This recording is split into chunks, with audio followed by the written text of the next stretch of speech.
Hey everybody, welcome. This is the nephew of Sam Vodcast, and I am Ethan Crane. I am here in Hammond, Louisiana tonight. It is like almost 7 o'clock, and it is 77 degrees here. Sorry everybody up north. I know you guys are having some brutal winter up there. I'm down here in the 77, and actually at one point it was at 82 degrees. And I'm right here on, where am I? I'm like right on Lake Pontchartrain, pretty much.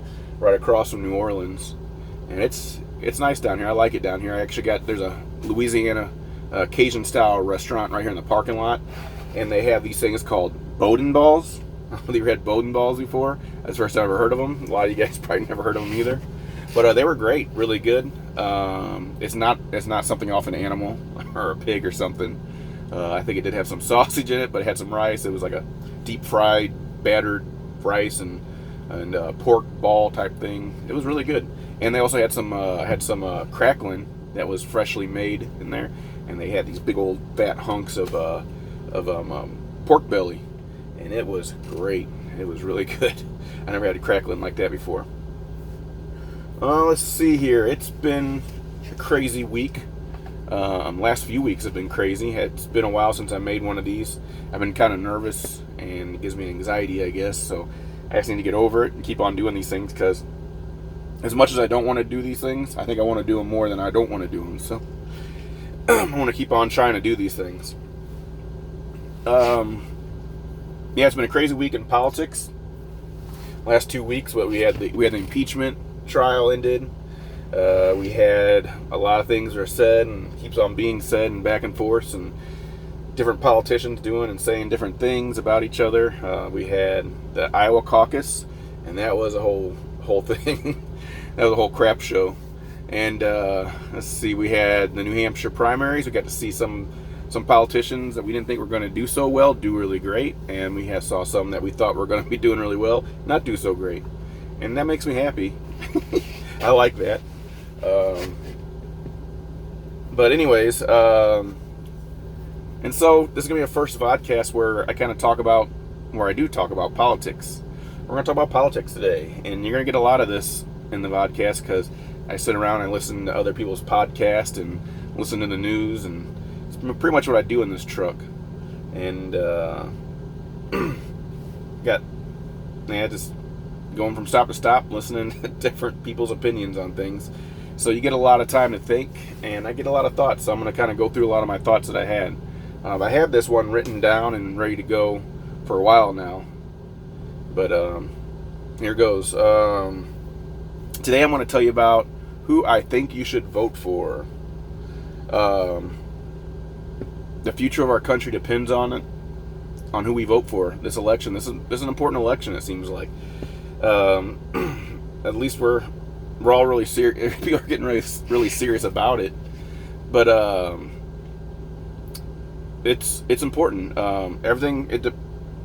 If you're sick of all the corruption, the bipartisanism, pandering, out of control spending, career politicians, big money super PACs, and lobbyists, overpriced healthcare, endless wars, crime, high cost of living, high taxes, poor immigration policy, so on, this is who you must vote for. This is who it's got to be. Whoever the hell you want. That's how we're going to make a difference in this country. This is how we're going to change the country. Vote for whoever you want to. It's not about us. It's about the big picture. And the people I voted for, I haven't won an election for the people I voted for. The people I voted for haven't won an election in a long time. It's been a while. But every election, I look and I go, I feel like I won, because it wasn't about me. It wasn't about what I wanted. It was about what the people wanted. And that's how we win in this country. It's about what everyone wants, not just my opinions or what benefits me. It's about the collective. It's about them winning. So I didn't vote for Trump and he won. I didn't vote for Obama and he won.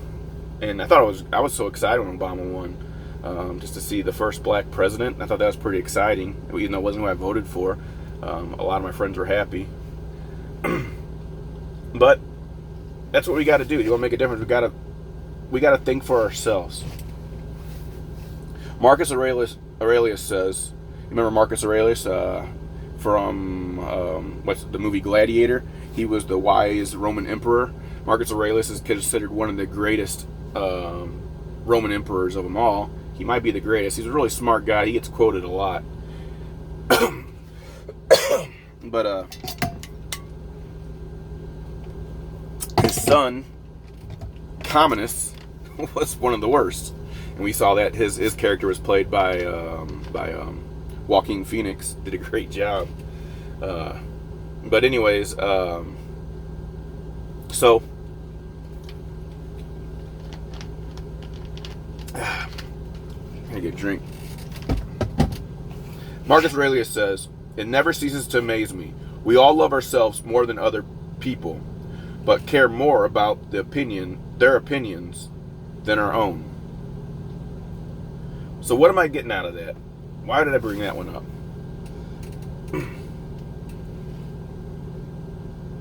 Why do we choose the opinions of others? It seems like you got to pick one side or the other. You got to pick the red or the blue, the Democrat or the Republican, the conservative or the liberal. The libertarians, kind of maybe. Some of us are in the middle with libertarians. But it's mainly in this country, it's not even about the third parties. It's about the two major parties. And we just pick those sides. It seems like a lot of our opinions line up with whatever side we believe, that we follow, that we vote for. And that seems kind of weird why we think that way. How is it that I think exactly the same way as Hillary Clinton or Donald Trump or Bernie Sanders or whoever it might be? You know, how is it that we can have opinions that are exactly the same as them or really close? I think we get so wrapped up in the other side that we just start molding ourselves so we don't think for ourselves. If you want to beat the establishment, the goal is to be objective. We got to start thinking for our own selves, as our own person. We all have our own individual ideas. And whenever we start doing that, we start thinking for ourselves, and we start voting for whoever we want. The establishment starts to fail, because I know we're all sick of it. We're sick of all this, and we're sick and tired of being sick and tired. And so we kind of just vote for whoever we think. It's more like we're voting against the person we don't like. So we just vote for the person that we think has the best chance of beating them. And that's the trick. They got us all pitted against each other. They got us all arguing with each other. Why do we decide with Democrat or Republican or anything? Like, I like to side with the good people and just go against the bad people. And that's who I ally with. I don't care who you are, what you believe, what your religion is, what your political party is. I don't care what your sexual preference is. I don't care about any of that. If you're a good person, I ally with you. I might not agree with everything that you agree with, but I'm on your side and I got your back. And I think if we as the good people all get together and start voting our conscience more, instead of just voting like in South Park, they had to vote between was it a giant douche and a turd sandwich. I thought that was brilliant. They had to choose between that.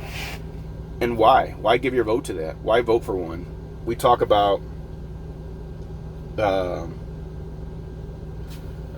how important it is. Don't vote. This last election I voted third party, and a lot of people said, "Why throw your vote away? Why are you throwing your vote away?" I hear that all the time. Why are you throwing your vote away? Why are you throwing your vote? I can't vote for them. I hear a lot of people. I voted Libertarian. I voted for Gary Johnson. I hear a lot of people say, "Well, I line up with Libertarian, but I'm going to vote for Donald Trump." You know, or I'm a Libertarian pretty much, but I voted for Hillary or whatever. You know, I hear a lot of people say that. If all those people would have stopped saying that and just actually voted Libertarian, it probably would have there would have been a lot different outcome.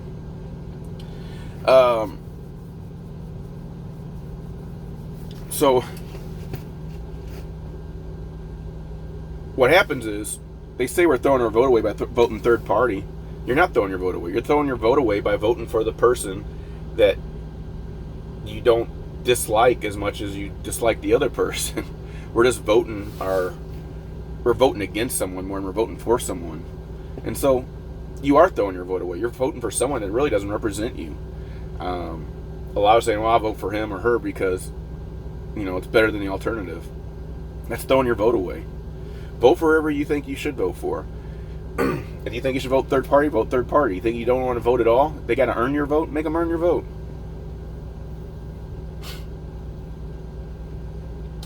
Helen Keller says, tyranny cannot defeat the power of ideas. Tyranny cannot defeat the power of ideas. And you see, when we start having our own ideas, we start thinking for ourselves, and we stop just going along with whatever tribe we want to say we belong to. Tyranny starts to fail whenever we stop blindly following them, because it's really them pitting the good people against the good people. Like, look at, for example, we had the whole Tea Party movement, and we also, on the other hand, we had the whole Occupy Wall Street movement. Both of them going at the same time. They hated each other, and what they didn't realize is, like, a lot of the things that they are standing for, a lot of things that we're talking about, were they were talking about the exact same things, fighting against the system. And if those people would, instead of just allying with Democrat or Republican, and if they would have just said, you know what, we ally with each other, even though we disagree, we're gonna come together, and we're gonna stand up for what's right and make our leaders represent us, and not just represent the big money and the super PACs and the lobbyists and whatever helps them, the deals they can make on the side, so that they can, with our tax money, to give their country all this tax money, so that they can get a little cut of some money from somewhere else. It's shady. It's all shady. That's what our political system's turned into. It's just shady.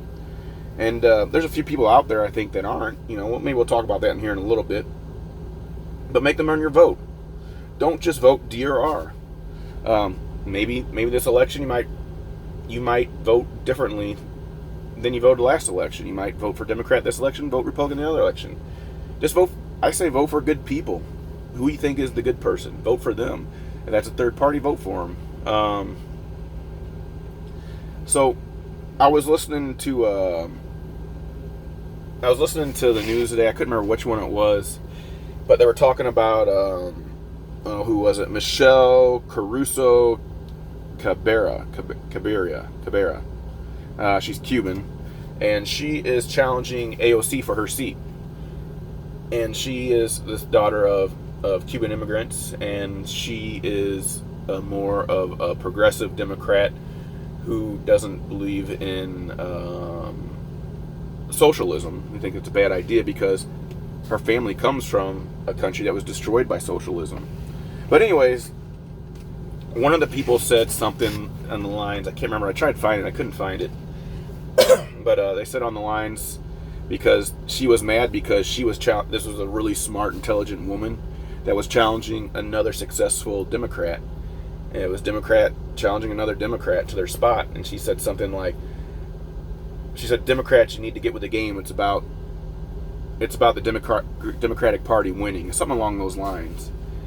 And I'm like, that shouldn't be the game at all. It shouldn't be about our party, the Democratic Party. It shouldn't be about the Republican Party. It should be about the American people. That's what matters. It's about the people. It's not about parties. But we've somehow made it about parties. It's almost like we have two countries here. And I'm kind of like the man without a tribe, and I'm kind of stuck in the middle. There's a lot of us stuck in the middle. We're just kind of like, we're watching it all go down, and we don't feel represented.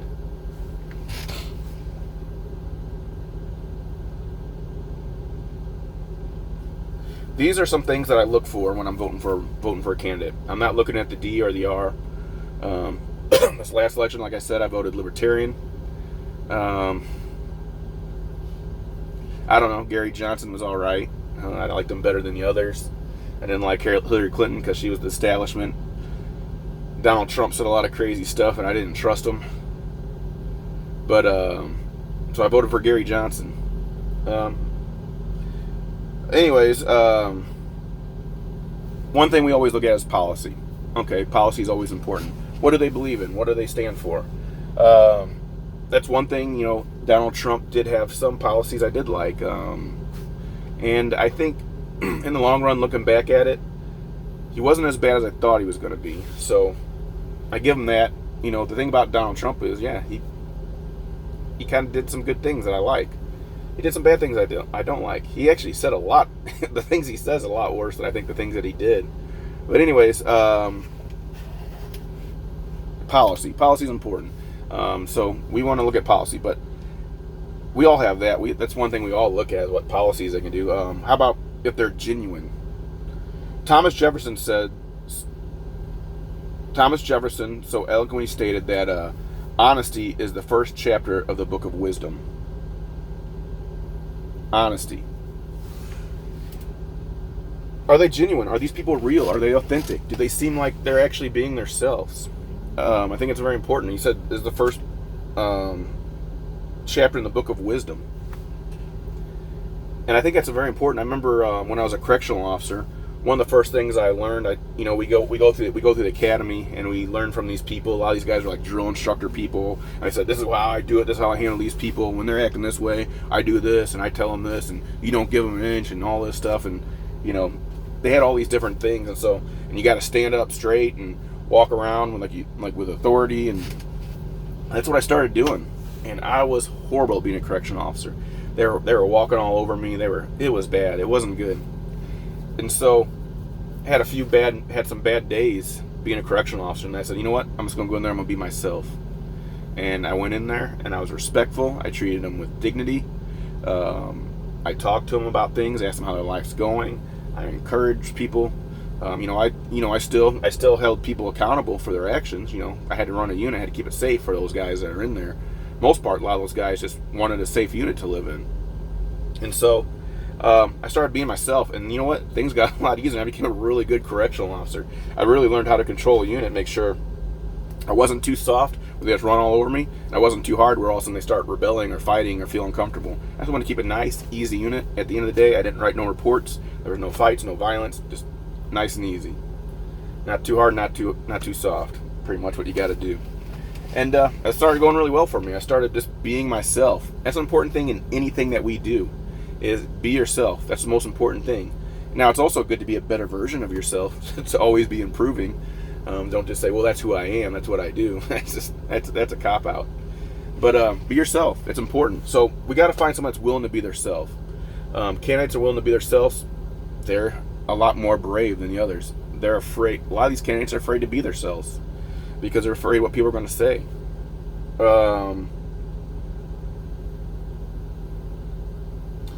Someone that's willing to be authentic is someone that's willing to be vulnerable.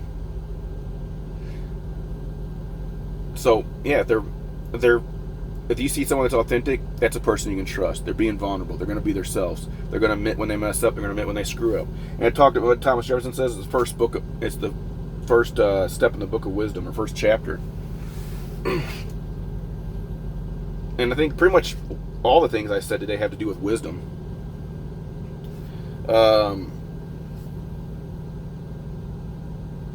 Are they an outsider? I like outsiders.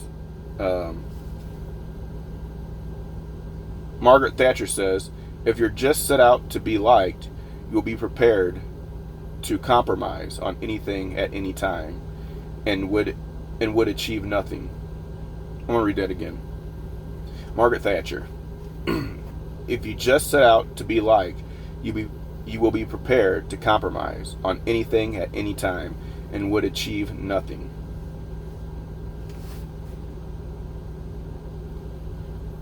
See, there's a lot of people I like in the parties. Well, there's a few people I like in the parties. It's because they're outsiders. They're people that don't always go along with the party lines. They're people that are not liked by their party. It's kind of like when Hillary Clinton was talking about old Bernie Sanders, saying, well, no one likes him. He doesn't work well with others and stuff like that. Yeah, her people don't like him. All the rich career politicians and the lobbyists and stuff, they don't like him because they can't get him to play his game. That's one thing I like about Bernie Sanders. He's an outsider. There's a lot out. It's just, are they rebels? Leader or follower? Pandering comes from fear. It takes courage to say what is not popular.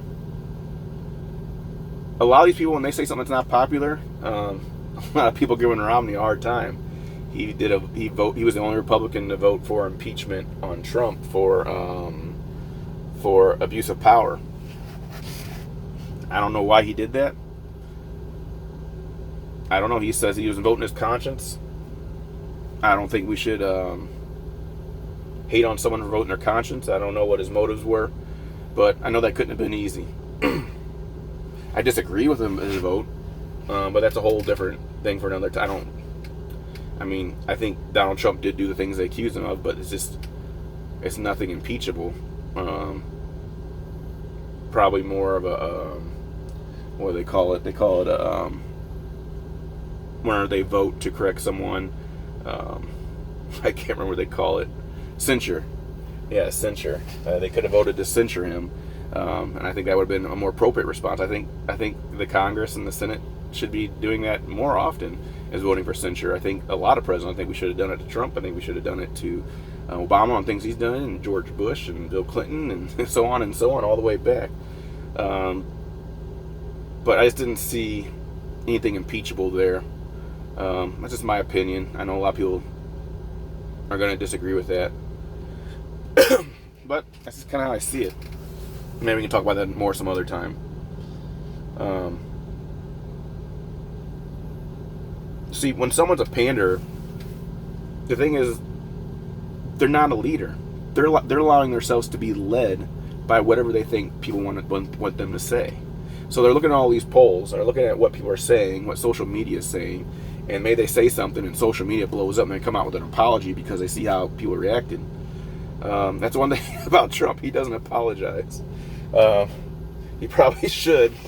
But for the most part, we as American people have seen that. We've seen that these people pander and they apologize over things they shouldn't apologize for. So a lot of people like that about Trump.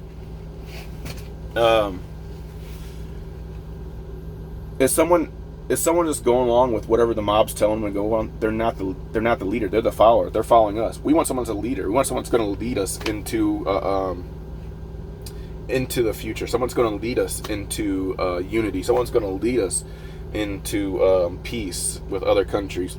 Someone's going to lead us. We need someone that's going to have good ideas and good vision. And if you're pandering, you have no vision.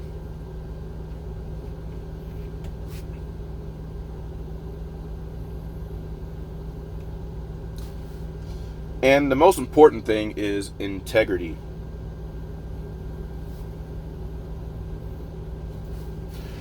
In our culture, we have such importance on things like self-esteem and being special, and forget about teaching our children the values of integrity, character, humility, wisdom.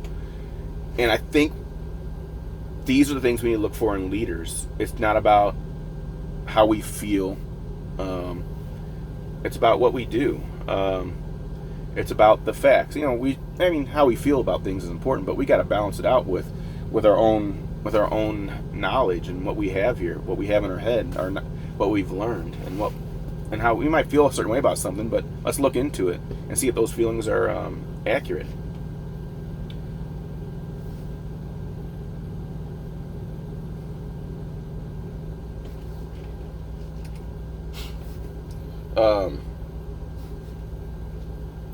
And so a lot of these things, some of them kind of cross over and they kind of mean the same thing that I've talked about. But really what it all comes down to is all these things fit in the category of wisdom. You can't have integrity without wisdom. You can't have wisdom without integrity, and so on.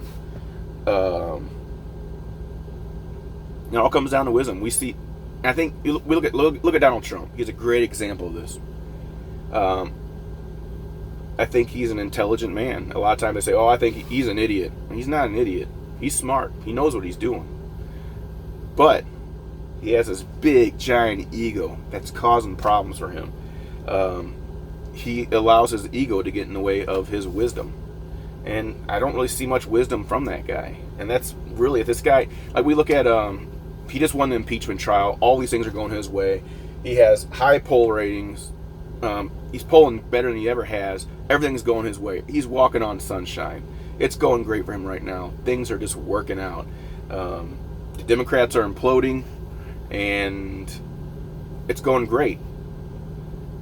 And if he would have just decided to maybe to say something unifying, something that's going to help the country, that's going to give his opponents, his enemies, maybe a way out of this cycle of revenge and back and forth and hatred. Maybe he could have done something like that. He could have extended an olive branch and said, okay, you tried to impeach me. It's over. Now let's get together and let's try and do things for this country and move forward. He just did something like that. He would have won, but he couldn't help himself. The next few days he had his meeting. He had the prayer breakfast. He made some jabs that people had, and then he had his pretty much took his victory lap after that, talking about just taking jabs at all sorts of people. And I understand in a lot of ways, why he would want to do that. They tried to get him with the Russian collusion investigation, and there really wasn't anything there. They tried to get him with the Ukraine thing, and there's still a lot of questions I have for that one. I kind of wish they would have went through a trial so we could ask some questions of people. I would have liked to have seen all these people come out, and that both the Democrats and the Republicans win the question. I want to hear from all those people, because it's not about Donald Trump winning. It's about the American people, and I think we deserve to hear some of this stuff. But I don't think there was much there. The Democrats in the House put a horrible case together, and then they decided to impeach him, and then they still wanted to put a case together after they brought it to the Senate, which made no sense. I wouldn't vote to impeach someone if you don't have a case against them. So I would want to look at everything we have. So you don't want to just impeach someone just because you think that, without looking through everything and not giving them a chance to really to have a defense. So I think a lot of it could have just been in and right there in the House. If we would have waited, we would have subpoenaed some witnesses. If they would have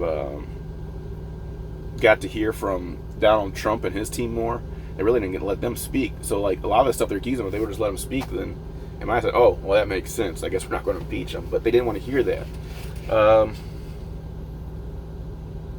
So here we are, and now we're at the point where CB's going off. Now we're at the point where Donald Trump pretty much has a free pass now. It looks like he's probably going to win the next election. We don't know what's going to happen. It's a big, long road, but it could come down to he could do something and no one wants to hear it anymore. Nobody wants to impeach him anymore. We actually have something to impeach him about. That's what scares me, because I don't fully trust Trump. I don't really know what to think about that guy. The stuff he says and the things he does, he scares me. He's not as scary as I thought he was going to be, but if he wins this election and he don't have to worry about winning another election, so he don't have to worry about his behavior anymore, and you don't have to worry about being impeached anymore because the Democrats cried wolf too many times, that's kind of a frightening situation. So I hope he's a good guy. I hope he does the right thing.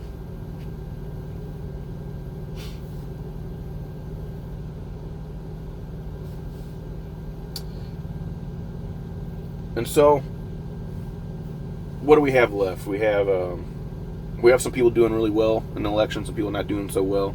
Joe Biden's not doing good, and I'm happy about that because I just think he's just another piece of the establishment. I don't like the establishment. I think they're the people that got us to where we are right now. They're the people that are dividing us and getting us to fight with each other. The media is getting us to divide and fight with each other. So I'm not too impressed with those people. Elizabeth Warren, she's a snake. I don't like her. And these are just my political opinions. It doesn't matter what I think, because you know what? I'm just a truck driver. And I'm just trying to get you guys to maybe see things from different perspectives, maybe try and look at both sides and not be so divided, not be so tribal. Let's see who else we have. We have Andrew Yang dropped out yesterday, and that made me sad. I liked Andrew Yang. He's like one of those people that's, not saying the popular things. There's times when he's saying what he thought, and he's also, I think he was a unifier. He talked about things that got us to where we are, and he was being honest about that. So is Tulsi Gabbard. She's still in it. She's not doing so well. But I see the establishment and the media don't really like her, and they're trying to take her down. The tech industry is trying to take her down, so that's probably a good sign. She might not be that bad. They try to silence Andrew Yang a lot.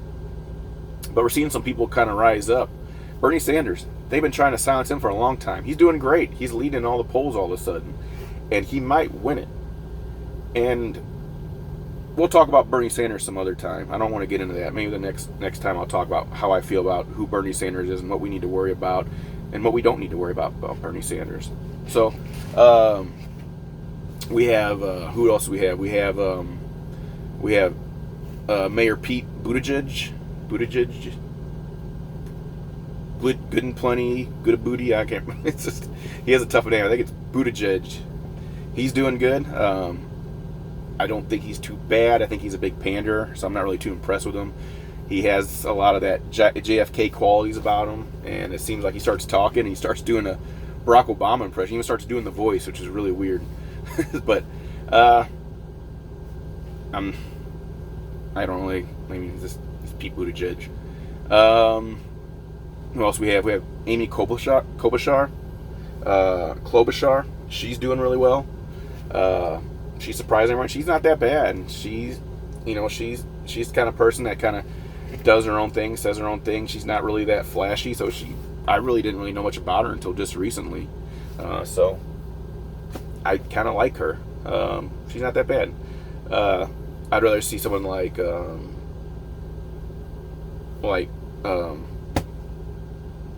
Tulsi Gabbard, and I don't know who the Libertarians are going to run yet, so I'm really watching them, see if they can run someone hopefully better than Gary Johnson. He was kind of a dud, kind of a wet blanket. He's kind of like the Libertarians that's kind of like likes to be popular and cool, so he says a lot of things that makes maybe young people like him. So see, I'm not a conservative, but yeah.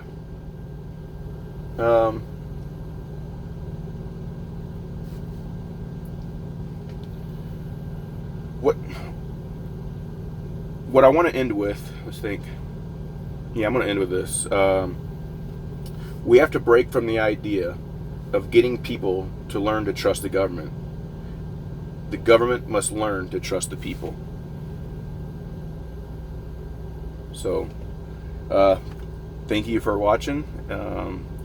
Don't forget to like and share and comment on the Facebook page and the YouTube page, and hopefully I'll be getting more of a podcast solution out there as soon as I learn how to make these things into audio files. And yeah, I have the Facebook page and the YouTube channel, Nephew of Sam. Check it out. And just keep your eyes on the prize, Godspeed, and fight the good fight. Thank you.